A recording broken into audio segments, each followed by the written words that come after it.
Sensitive સ્કૂલના chairman Shri Kiranbhai વ્યાસને Padmashri એવોર્ડથી સન્માનિત કરાતા શાળા પરિવાર દ્વારા શુભેચ્છાઓ પાઠવવામાં આવી। બારડોલીની સેન્સિટિવ સ્કૂલની સ્થાપના ઈસવીસન 1971માં થઈ હતી। શાળાના ચેરમેન કિરણભાઈ વ્યાસે શાળાના શિક્ષણ ક્ષેત્રે અને સમાજ માટે અથાગ મહેનતો કરી છે। દેશ વિદેશની શાળામાં તેઓ સલાહકાર તરીકે સેવાઓ પણ આપી ચૂક્યા છે તેમજ સમગ્ર વિશ્વમાં લોકોને યોગ અને આયુર્વેદ પ્રત્યે જાગૃત કર્યા છે। શાળા અને સમાજ માટે વિવિધ યોગદાન આપવાના આ સેવાકીય કાર્યની સરકારે નોંધ લેતા તેમને પદ્મશ્રી એવોર્ડથી સન્માનિત કર્યા છે। ત્યારે શાળા પરિવાર ખુશી વ્યક્ત કરતા પદ્મશ્રી એવોર્ડથી સન્માનિત શ્રી કિરણભાઈ વ્યાસને અભિનંદન પાઠવ્યા હતા। Kiran Vyas, sensitive education, sensitive school, Bardoli. થોડા દિવસ પહેલાં એટલે કે 25મી જાન્યુઆરીએ સાંજે કે રાત્રે જ્યારે આ પદ્મશ્રી એવોર્ડની જાહેરાત થઈ ત્યારે એક અનેરો આનંદ તે દિવસે હું ત્યાં ફ્રાન્સના નોર્મન્ડીના દરિયા કિનારે હતો। હજુ ત્યાંની સાંજ પડી હતી અને એ કંઈક આટલા વર્ષોની સાધના સેન્સિટિવ સ્કૂલ અહીંયા 1971માં શરૂ કરી। તે પછી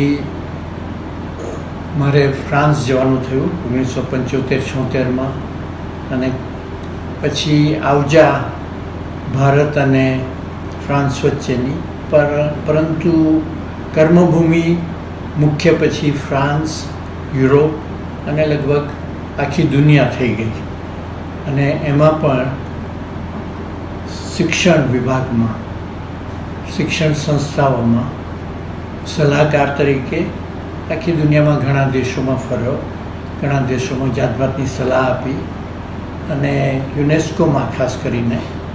અને તે વખતે પછી લાગ્યું કે એજ્યુકેશન એટલું પૂરતું નથી, એમાં એક કંઈક ઊંડાણ હોવું જોઈએ અને એ ઊંડાણ યોગથી જ આવી શકે।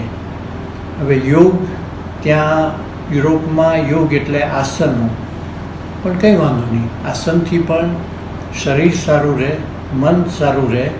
આસન કરવાથી ઊંઘ સારી આવે, આસન કરવાથી તમારું સ્વાસ્થ્ય અને એમાં પણ જે ગ્લેન્ડ્સ છે એ બધાનું સ્વાસ્થ્ય સરસ રહે, એક અંગ સરસ રહે અને જો શરીર સારું હોય તો મન પ્રફુલ્લિત રહે। અને શિક્ષણ માટે એ એટલું મોટું અગત્યનું છે કે એને લીધે આપણે કોન્સન્ટ્રેશન, ધ્યાન, પછી ધારણા અને એટલે કે મેડિટેશન અને કોન્સન્ટ્રેશન એ બધું વધારે સુધરે અને પ્રાણાયામથી યાદદાસ્ત અને તમારું કેરેક્ટર બિલ્ડિંગ થાય। એટલે એ દૃષ્ટિએ મને થયું કે શિક્ષણ સંસ્થાઓ માટે તો જરૂરનું। તે ઉપરાંત જે ડિસિઝન મેકિંગ્સ છે, જે લોકો એ નક્કી કરવાનું હોય છે, એક વખત ઇંગ્લેન્ડના તે વખતના એજ્યુકેશન મિનિસ્ટર મિસિસ થેચર, એમણે જ્યારે મારું લંડન યુનિવર્સિટીમાં એક લેક્ચર સાંભળ્યું, એમાં મેં ડિસિઝન મેકિંગ માટે કેવી રીતે મન શાંત હોવું જોઈએ એના વિશે જ્યારે એમણે સાંભળ્યું ત્યારે એમને ઘણું ગમી ગયું। એટલે ભારતમાં કદાચ યોગનું સ્થાન ઓછું થતું હતું ત્યારે આખા વિશ્વમાં વધતું હતું। એ જ વાતો મારે આપણા તે વખતના ચીફ મિનિસ્ટર નરેન્દ્રભાઈ સાથે થઈ અને તે પછી એ જ્યારે પ્રાઇમ મિનિસ્ટર બન્યા અને એને લીધે કે એમને પોતાને આમાં ઘણો લાભ હતો અને ઇન્ટરનેશનલ યોગા ડે એમણે શરૂ કર્યો। એટલે એ ઇન્ટરનેશનલ યોગા ડે પછી ત્યાં ફ્રાન્સમાં ખૂબ ડેવલપ કર્યું અને આખા વિશ્વમાં એટલે યોગનો ડંકો અમે વગાડ્યો એમ કહીએ તો ચાલે।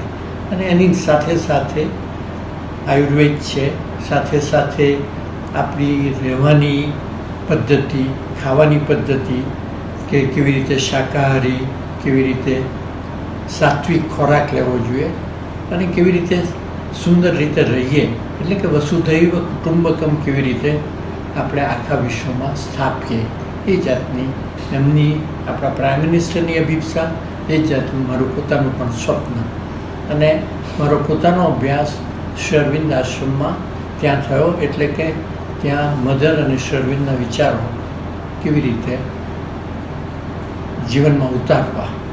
નમસ્તે. અમર વ્યાસ, આચાર્ય, સેન્સેટ ધ સ્કૂલ બારડોલી. પદ્મશ્રી એવોર્ડની જાહેરાત અને એમાં પસંદગી અમારા સેન્સેટ ધ સ્કૂલ ટ્રસ્ટના ચેરમેન આદરણીય શ્રી કિરણ સર. બેહદ ખુશીના સમાચાર. સન્માન વ્યક્તિનું એ અધૂરું કહેવું, પૂર્ણ વાત એ હોઈ શકે કે વ્યક્તિની યોગ્યતાને આ યોગ્ય રીતે સન્માન થયું. શિક્ષણ જગત માટે આ એવોર્ડ મળવો એ ખૂબ મોટી ઉપલબ્ધિ છે. કિરણ સર એમને શાળા માટે કરેલા કાર્યો અને સમાજના વિવિધ ક્ષેત્રોમાં એમનું યોગદાન, આ દરેક બાબતને ધ્યાનમાં રાખીને આદરણીય ચેરમેન શ્રી કિરણસિંહને મળેલ પદ્મશ્રી એ બદલ એમને ખૂબ ખૂબ શુભેચ્છાઓ અને શુભકામનાઓ. Bureau report, Jansakshi news, Bardoli.